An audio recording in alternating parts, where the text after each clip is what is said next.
Then we will hear from Lake County Sheriff Don Bell on evacuation status, orders, and plans.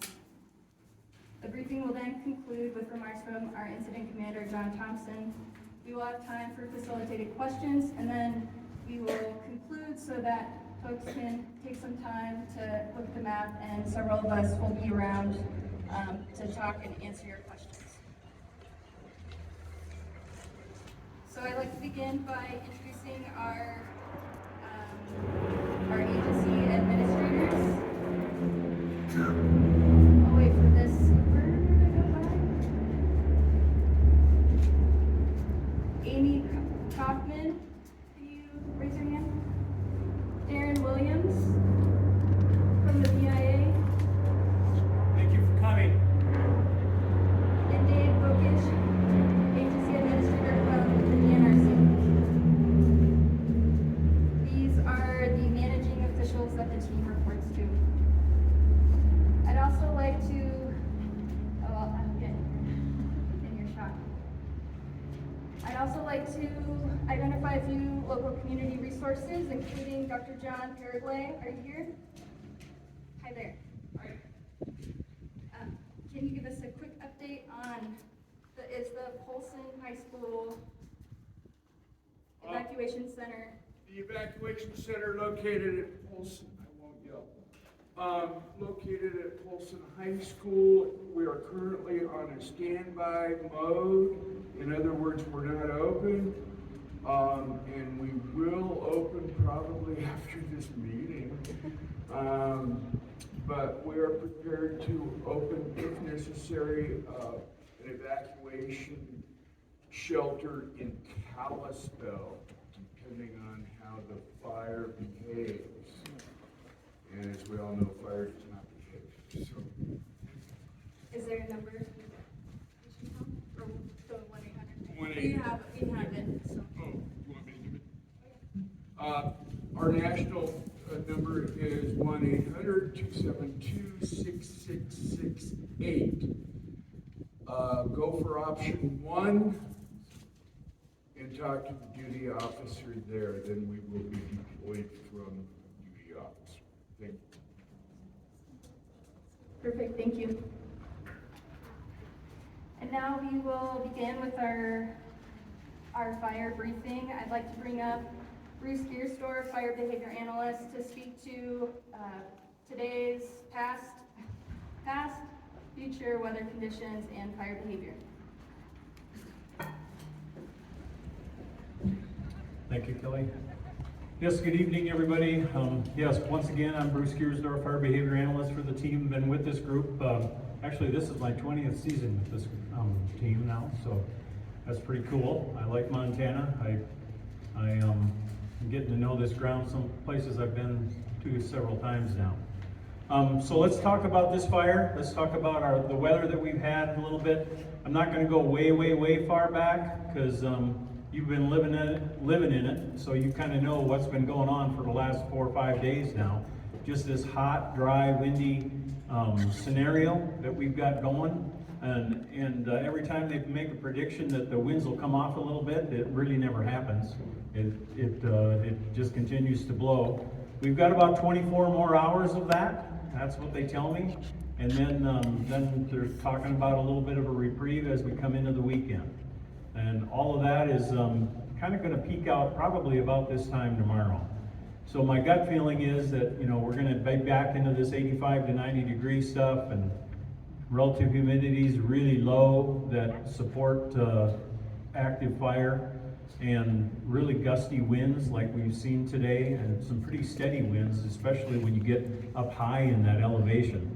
It's really affected what's gone on the fire ground. And we've got, like I said, about 24 more hours of that before, potentially we get a little bit of retrieve. But it is weather, keep that in mind.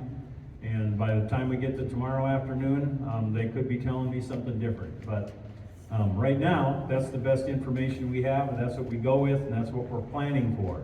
So we did have a very active day. Well, actually, we've had an active day, 4 days in a row now?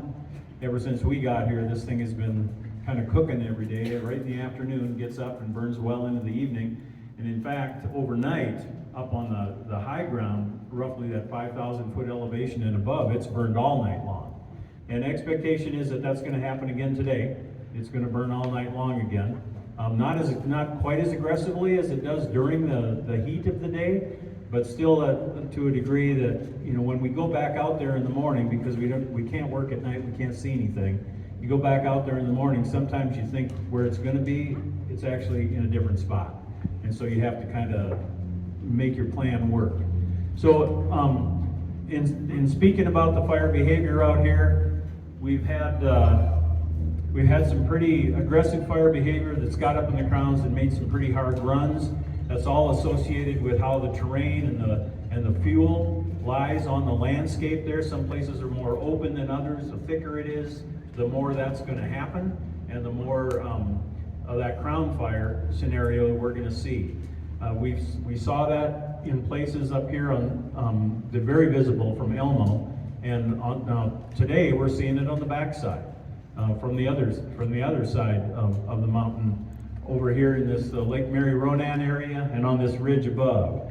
And that was very, very active today. In fact, most of the smoke you saw today was from this spot. Smoke yesterday, especially late in the day, was from right down here, as well as a little bit of this that was burning out. So today, what ends up happening is that it starts burning pretty aggressively right around the noon hour mark, after it's had a nice morning of sunshine, and the wind started to kick in. The relative humidity is very dry this morning, but this afternoon they really started to come down fast. And everything reaches a trigger point.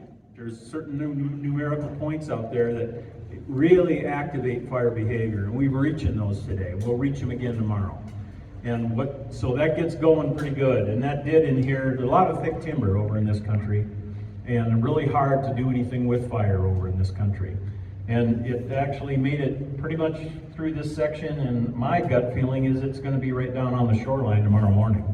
I really do think that's where it's going to be, as dry as it's supposed to stay overnight.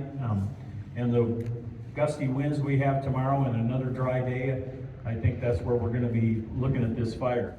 So that's something to be concerned about, no question about that. I don't know that it'll continue to run out here. This big meadow seems to be pretty successful for kind of corralling that fire and keeping it from wanting to go too hard. Although I will tell you that it does want to walk out into that grass. And our grass fuels are dry enough now where they're starting to carry a little fire. Not real rapid fire, but enough to be the kind of fire you have to watch, because it doesn't necessarily stop out there. If it's got the right spot, it'll keep tracking right on through that. And if it gets into some of that timber fuel on the other side, we've got a problem. And that's why our resources get strung out, and why we have to keep looking back over our shoulder to make sure everything is good behind us. So we do that a lot as we go. I think we're set up to ask questions after, correct? So can we do that? I'll just kind of keep going, and then if you have something specific, I want to talk to the fire behavior guy, and boom, and ask me that question. Thank you. I won't take up too much more time, but I think that once again tomorrow, I think it's going to be a pretty aggressive fire day. So we're going to have to have our game faces on, be ready to go with that. The weather forecast right now, there's really no moisture in the forecast. So I think these fuels that we have are going to continue to dry out. So it's Montana, it's August, we're entering that fire season. And Montana burns in August. That's the way this landscape is. That's what this landscape wants to do. And so, that will happen. It's all about where it happens. And right now, it's happening right out your back door or your front door, depending on where you're at there. So I think that's kind of where we're at here. If we can get away from this wind, I think we can start getting into something that's more manageable, something that doesn't kind of chase us around. Maybe we can start chasing it around a little harder and be more successful with some of our action, especially some of that action in the heavier timber. And so we're looking for that, hoping for that, and watching for the weather to hopefully that kind of gets in here. We will continue to be strung out a little bit, because even though this made a push, and when you look up there, it doesn't look like very much is going on, but if you actually get up in there, you'll find stump holes burning, you'll find dead and down logs that are still kind of burning themselves out a little bit. you'll find little pockets of green that are unburned in there. Pockets the size of this room, even all the way down to the size of a tent, that aren't burning. And sometimes there's a little live fuel or live fire on the edge of that. And so that little column comes up in there, and that's what you're seeing to some degree out here. Of course, the big column is more green fuel on the edge that's going up. And so, once again, tomorrow, Good Fire Day, and we'll be watching our backsides and making sure that everything up here is good, doing whatever we can to keep steering it away from you all, and just working with what we're being handed. And right now, the weather is handing us a good one. So, I think I'm going to close it up. If you have questions, afterwards we'll have time for answers. Thank you, Bruce. Now I'd like to invite up Phil Knob, Fire Operations, to talk about today's firefighting efforts and plans for the future.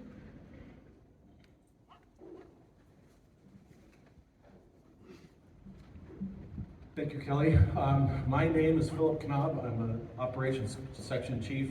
I'm kind of overseeing the fire operations to date on the Elmo fire. I'm going to go around the horn here, I guess, so to speak, tell you what we're doing and what we plan on doing as the fire grows, progresses, or doesn't. I'm going to start on the southern portion of the fire. That's the easiest spot. You'll see the black there. That portion of the fire is contained along Highway 28 here.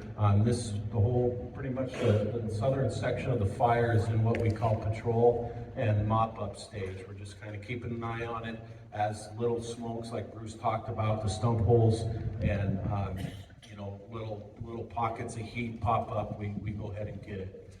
The east side of the fire it has line mainly to the middle of the northern portion here. We have a mix of dozer line, a mix of roads, a mix of hand line that hand crews have put in. That line of this portion is complete, so now we go to the hard work of mopping up along that line. You know, those winds that Bruce had talked about has made this portion of the fire pretty successful in us being able to put a control line, a fire line along that, because you're not seeing any pushes like we saw on the other side of the fire. So this portion of the fire, the west, and northwest portion of the fire is looking pretty good right now. I'm going to bump past the northern part and move over to the eastern parts. So the eastern part of the fire is where we saw the big push here a couple days ago. We've had crews in there, obviously, through that night, through yesterday. We had a night shift last night, and of course through today. They've made very good progress along the fire edge on the eastern part, around the Black Lake and Red Lake areas. Today we did have a couple of hot spots or fire pop up on the interior of the line that we quickly responded to, but otherwise most of the fire perimeter on the east side there's a line in, and we're working on patrolling and mopping that up as well. Now to most of the activity today on the northern part of the fire. We got in there this morning. Fire activity, as Bruce alluded to, had lessened overnight, but didn't completely drop off. So right away, the folks in that portion of the fire noticed increased fire activity. As the morning progressed, it picked up, and the plan that they had put in place, it turned out that we weren't able to implement that plan due to fire behavior. By 1 o'clock, all the resources in that northern portion of the fire had to pull off or disengage from their suppression activities because it became unsafe due to the fire behavior that was going on in there. It was just getting too hot, too smoky, and unsafe. So that happened, pulled off. We regrouped, we split our resources into what we call task force, and we started looking at what we call structure protection opportunities along the south side of Lake Mary Ronan, along Lake Mary Ronan Road, as well as up to the Backwoods Way. Pretty much on the 3/4 of the perimeter here on Lake Erie, Ronan. Excuse me. We put the resources that had been working, that portion of the fire out, and they started looking at structure protection and anything they could do to improve the chances of holding fire as it comes north towards that country. Also, the local fire departments in the area, Chief Andy Learn, he called in for mutual aid. We joined forces with him from some resources on the eastern portion of the fire. They joined together and began working along the Big Mountain Road, the Big Meadows Road there, and underneath the power line corridor. Throughout all this, aviation resources have been working. Unfortunately, today, the way the fire grew and the way the smoke settled in over the big push there to the north towards Lake Mary Ronan, the smoke settled in and our aviation resources were able to penetrate that smoke safely and get to where that fire was growing. So at that, we assigned those resources towards the middle of the fire on the northern portion to help secure the western edge of all the activity as it's moving north, and as well as the heat that had popped up on the eastern part of the fire. So aviation resources were used and are still being used as effectively and safely as we can. And the plan will be to continue until we run out of daylight or equipment unfortunately has mechanical. Tonight there will be a night shift again with engines, a hotshot crew, and some pieces of equipment. The plan for tonight is to find a good anchor, an anchor meaning a place we know that fire's not going to get around, and we're going to look to push a line on the eastern portion of this fire, coming to the northwest towards Lake Mary Ronan to try to secure up the whole eastern portion of this fire tonight through the night, and then tomorrow we'll come in and we'll reassess to see how far this fire has made it towards Lake Mary Ronan. We'll see how we can start working on some more structure protection around Lake Mary Ronan, as well as make sure that the structures along the whole corridor are number one, getting safe and able to be protected in the unlikelihood we have to do some protection along Highway 352. The other portions of the fire are going to remain the same as far as the western edge. That operation is going to continue as is, meaning they're going to continue to mop that up. So our main priority again tomorrow will be the northern portion of this fire and hopefully securing an eastern line that, again, we hope gets put in tonight. That's all I have, and of course, questions after this meeting, you can meet me up at the mat. Thank you. Thank you, Phil. Now I'd like to invite up Sheriff Don Bell to come speak to evacuation orders, warnings, and plans.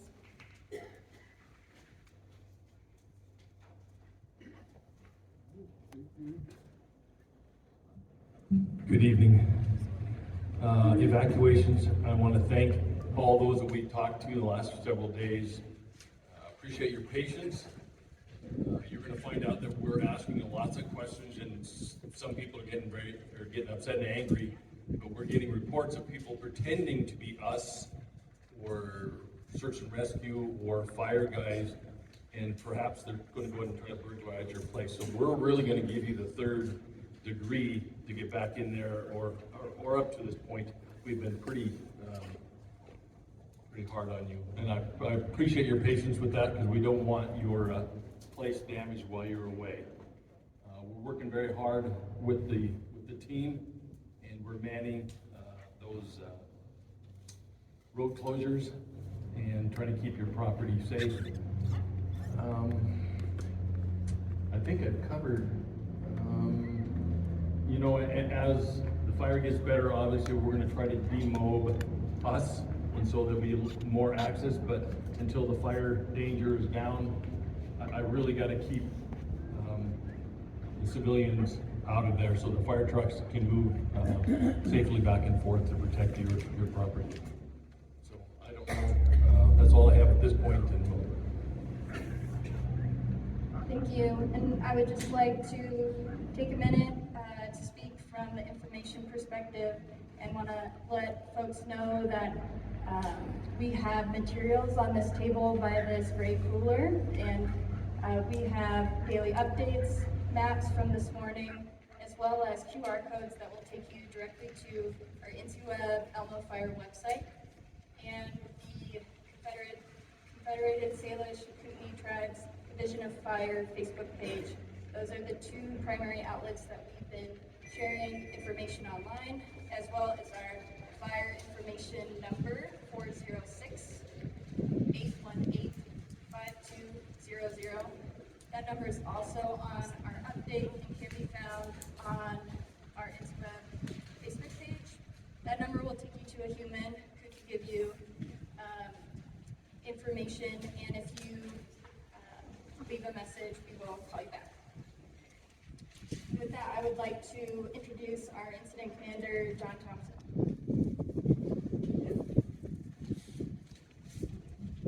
All right, I'm going to apologize to everybody on Facebook because I'm a walker, I'm a mover, and so it's going to be problematic. But thank you again for coming out and taking time out of your evening to come and listen to this update, and we hope that we are able to answer all your questions at the end. I want to start tonight by saying that, you know, I've been the incident commander of this team for the last 8 fire seasons. I was the deputy incident commander the 4 seasons before that, so I've been associated with this group just as long as Bruce. I think we first met, Bruce and I, in 2003 on a fire over by Red Lodge, I think it was, somewhere over there. Anyways, one of the things with Northern Rockies Team 7 that I tell everybody on the first day when they show up, and today's our 4th day managing this fire. I'm gonna wait for this airplane to fly over.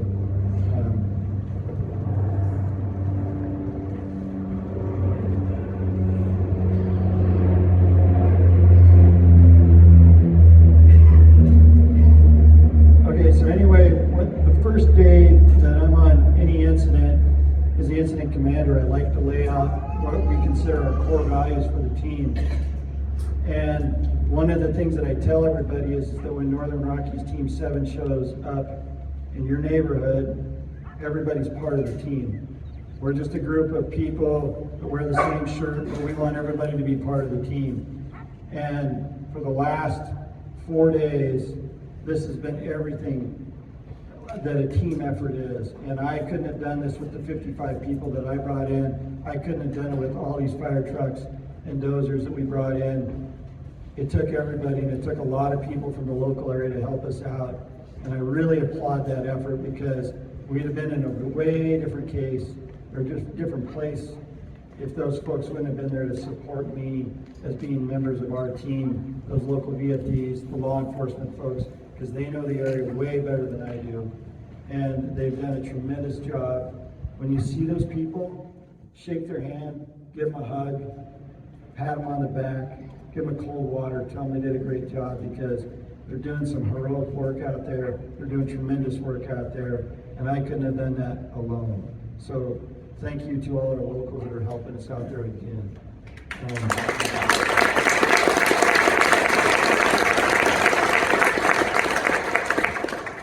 So obviously, you know, you heard Phil, you heard Bruce. We've been confronted with some really challenging firefighting days, and we have more in front of us. And we're trying to do the best we can with what we got, and we got a lot of stuff. Any of you that were here earlier tonight, I have never seen 6 scooper planes together in one spot in my entire career.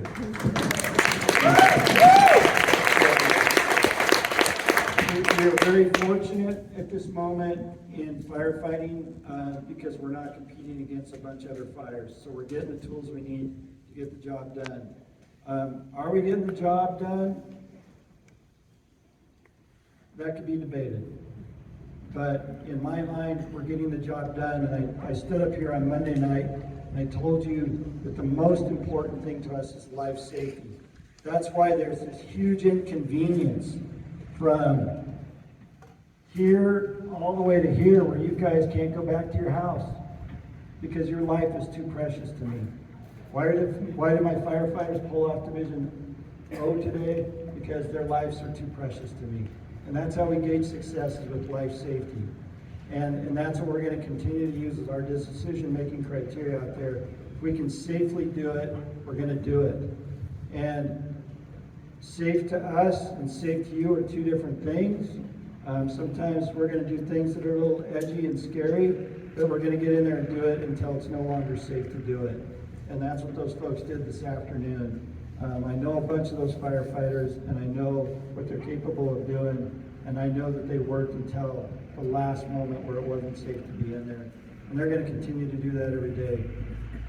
This weather's going to change, and we're going to get some good opportunities. And that's what firefighting is all about, is the right opportunity. And when the wind changes, or the wind lets up, we're going to take advantage of those opportunities.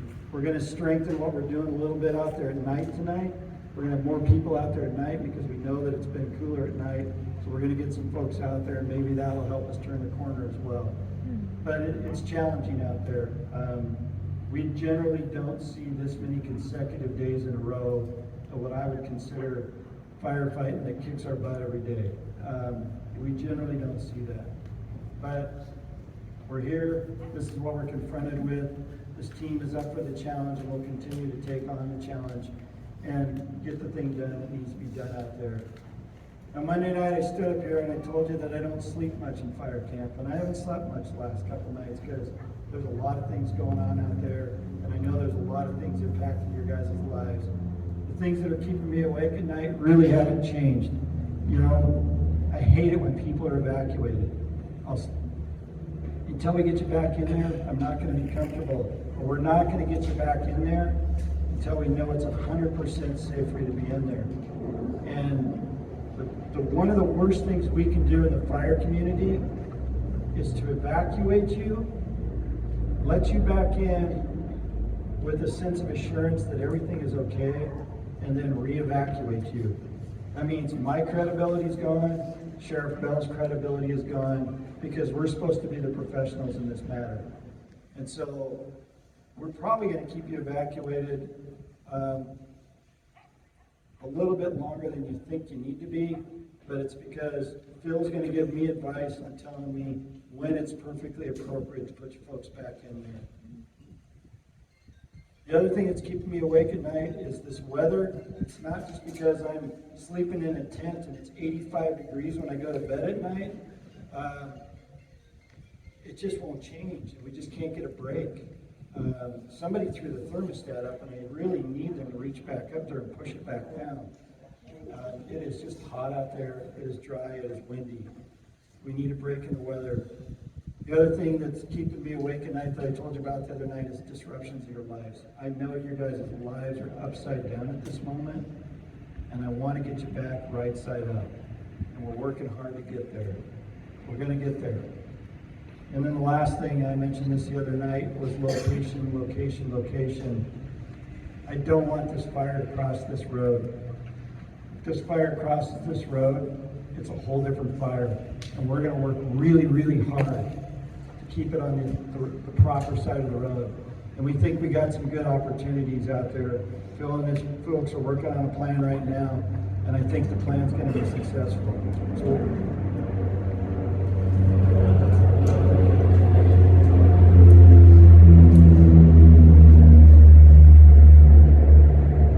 So we're going to keep charging along.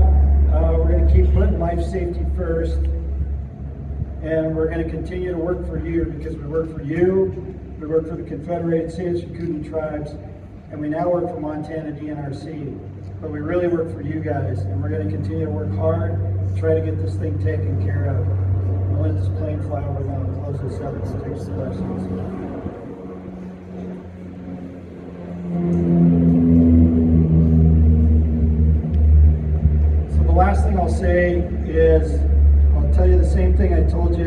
Monday night. I got a lot of people out there that are working really hard. And everything that's out there is decisions that I own. So if something goes wrong, it's my decision. And so yell at me, don't yell at my firefighters. And I'll give you my phone number again. If you need to talk to me or yell at me, give me a call, 406-490-1123. Again, yell at me, not my firefighters. They're working really hard and they don't deserve to be yelled at. And I own every decision that this team makes. They're all back on me. So please yell at me. With that, Kelly will take some questions, but also we'll have another meeting here Friday night, 7 o'clock Friday night. My intention is to have a meeting until nobody shows up, and then we'll just talk to the bleachers. So anyways, we'll have another meeting in a couple days. We should have a better idea of how everything's going out there, but we'll go ahead and start with some questions for folks. Yes, sir. I understand there's a team working up there to try to figure out how the fire started, who started it. Any idea as to when they will conclude their investigation and will disclose to the public, this is what we found? The question was,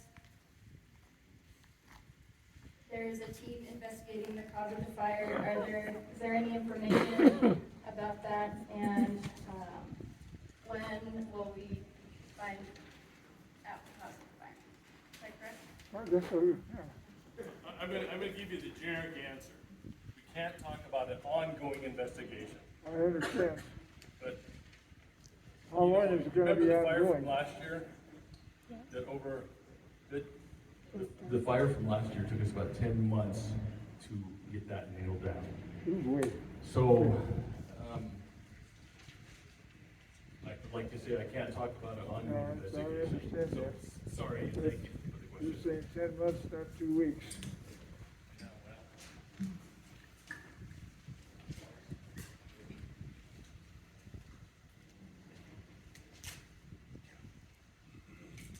Yes.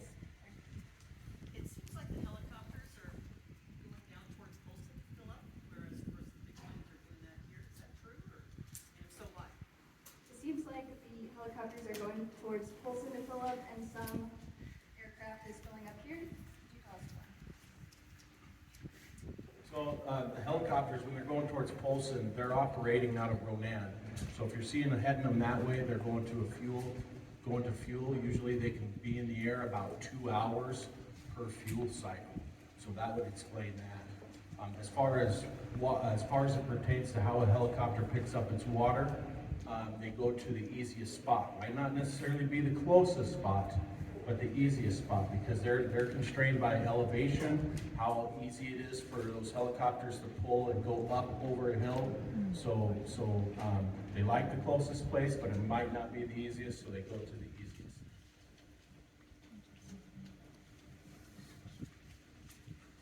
We'll go right here, and then you, please. I've got two questions. First, is the power still on? I understand that it is. The power is still on at McMurray. Lake Narrow now. The second question would be, if I got my directions right, can the fire go west, or is that a map and come around the north side of Lake Mary? I know it's possible, but it's likely. Can the fire go west and come around the north side of Lake Mary Ronan? Yeah, the power is on, correct?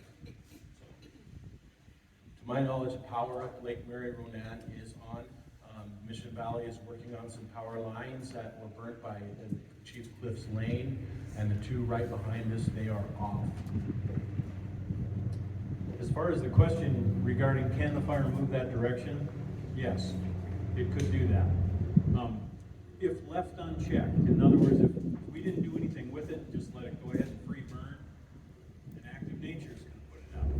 It's gonna run into something that it can't burn through anymore. There is a drainage that actually runs east-west off of Lake Mary Ronan, kind of right right through this country right here. And we have, we do some modeling and stuff, not to get too deep in the weeds with this, but it kind of tells us what vegetation will burn and what vegetation won't burn. And that's one of those spots that tells us that the vegetation doesn't want to burn, or if it does, it's going to burn really slow. So, trouble is it's not real wide, but I think it will still stop fire. Now, we need the right kind of weather to make it push hard up through there. But it's also a spot that we can work with. And there's a couple other places in between where the fire is at now and where that drainage is that we can work with as well. And like both John and Phil said, we're trying hard to keep it kind of in a box. And it's not our intention to just let it go that direction, because that is not a good idea. The last thing we want it to do is hook around behind us. Either way, either around the top or around the bottom. We just don't want that going on. It's not good for anybody. And then right here. What roads are closed and who is currently evacuated? What roads are closed and who is currently evacuated?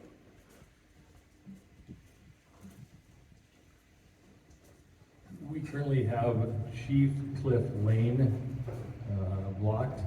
There's a deputy parked there, Black Lake Road, and there's a deputy parked there, and Lake Mary Ronan Road, and that 352 is blocked, and there's a deputy parked there. So, and that whole area is under evacuation order. So does that answer this? Okay. 93 is open. That was just a temporary because of the smoke, because the fire put out so much smoke, you couldn't see, so that's why we didn't buy on cars for a while. Thank you. Oh, and then we also have pre-evacuation warning is basically the town of Dayton and right along that same corridor east of where the fires burned up to. Oh, I'm sorry. The pre-evacuation is going to be the town of Dayton, is that they're on pre-evacuation. I think that's about all we have now is on pre-evacuation. Everybody else is on evacuation in that area.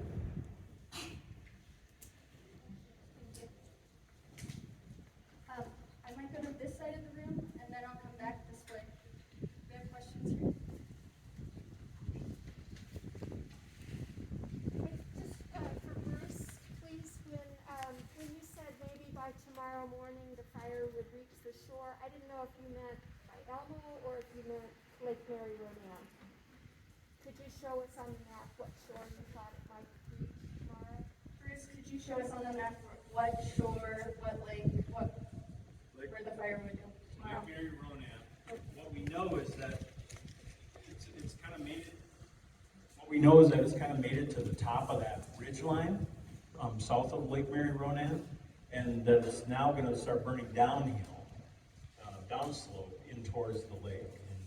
And because of the way the fire activity's been the last few nights and the way the fuel's burning out there, I mean, there's every expectation that I have that it will likely chew its way down, slope down there to that road, at least kick up on that road.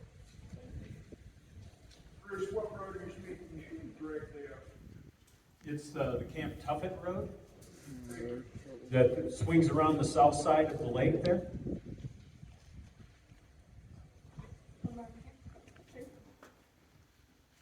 Are the air assets flying at night, and do they have IR, night vision, terrain following? Are the aerial assets flying at night? Do they have IR and night vision?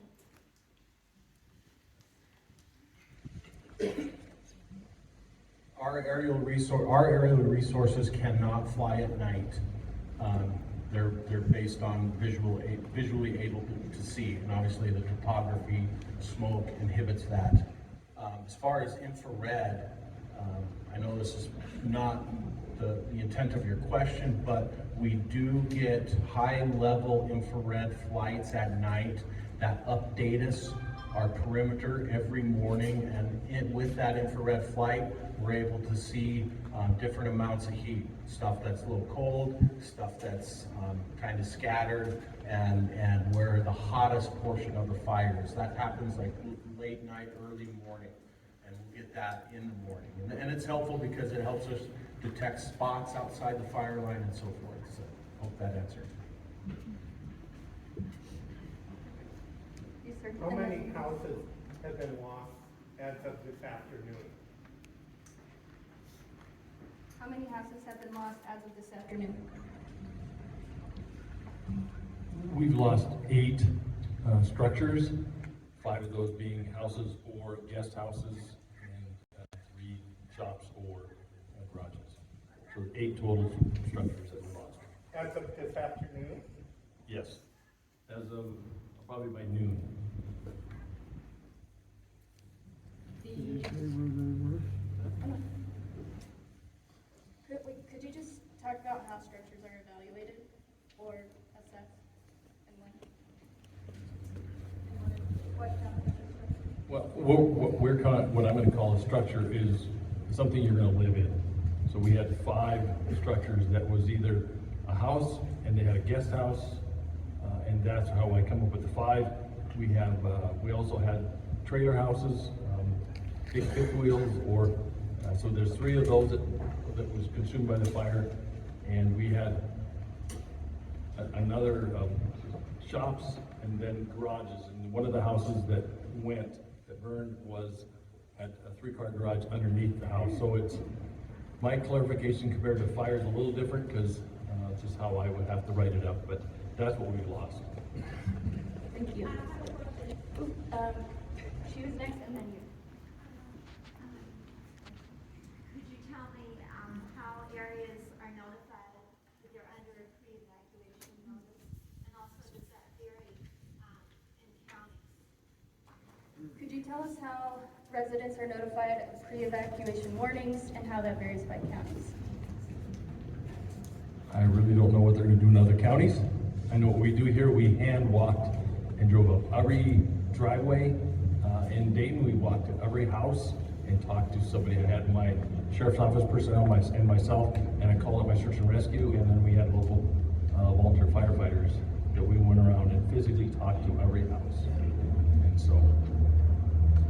And in addition to that, just as JT mentioned, we're working with community members and cooperators to make sure that we are tightening and strengthening those relationships so we can communicate those evacuation orders and warnings through InterWeb and through that fire information line and Facebook page. So my question was, I do know that there are some families that are just building their homes, retirement people that have just saved all of their money, that have RVs, and their houses are being built. I do know of one that burned down to the ground. So what happens to them and where do they go? That's my question. Where can people go for assistance or what happens after they lose their, Lost everything that they or they lose their home? entire life, and they have no insurance on their home, because their structure is not complete.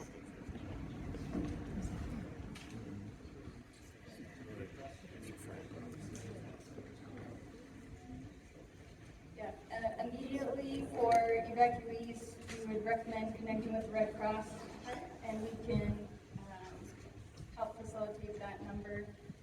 Dr. Paraguay is right next to you. And then from there, I don't know, but let's connect and I can review what our resources have to say about that question. I'd like to get back to you. I think we have time for one more question and then we can break up and folks can stand by the maps and we can talk to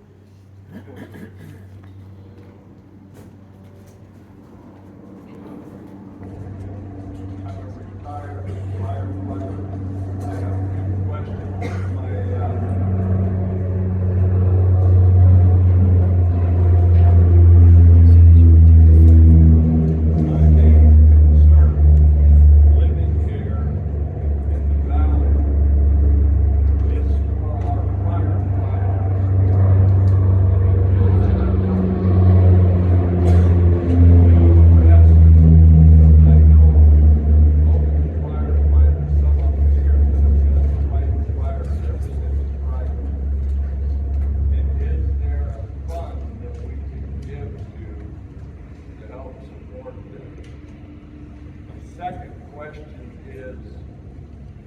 lines that are scooping out of the lake and everything, is there a time that they can only come? I've been here most of the day, and this morning I didn't see them running before this kind of flared up. Okay, thank you. Well, let's take each question separately. The first question was speaking to the firefighters. Are there enough folks to ensure that the firefighters who are working get adequate rest? So speaking to the firefighters that are working out of this camp, we work 16 hours a day. We have 8 hours of rest.